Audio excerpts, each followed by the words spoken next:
Hello. കുറച്ചായല്ലേ on voice video ചെയ്തിട്ട്? അപ്പോൾ ഇന്നൊരു ഓൺ വോയിസ് വീഡിയോ ചെയ്താലോ? ഒരു കുഞ്ഞു യാത്ര പോവാല്ലേ? ഈ പുറം കാഴ്ചകളൊക്കെ കാണുമ്പോൾ തന്നെ നിങ്ങൾക്ക് മനസ്സിലായിട്ടുണ്ടാവും എവിടെയാണ് പോകുന്നതെന്ന്. അതെ, ദക്ഷിണകാശി എന്നറിയപ്പെടുന്ന ശ്രീ കൊട്ടിയൂർ മഹാശിവക്ഷേത്രം. പ്രകൃതിയും മനുഷ്യനും ദൈവവും ഒന്നാവുന്ന സ്ഥലം. നമ്മൾ കണ്ണൂരുകാരെ സ്വകാര്യ അഹങ്കാരങ്ങളിലൊന്നായ പറശ്ശിനിക്കടവ് പോലെ തന്നെ മറ്റൊരു ക്ഷേത്രവും.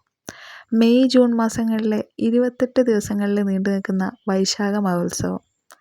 ക്ഷേത്രത്തിൻ്റെ ചരിത്രമൊന്നും ഞാൻ വിവരിക്കുന്നില്ല, ചിലപ്പോൾ തെറ്റിപ്പോയാലോ.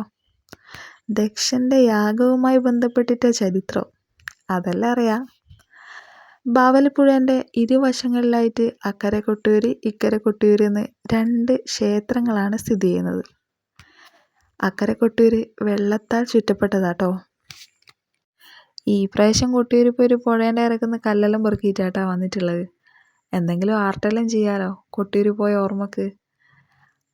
അക്കരെ കൊട്ടിയൂരിൽ നിന്ന് നേരെ ഇക്കരെ കൊട്ടിയൂരാണ് വന്നത്.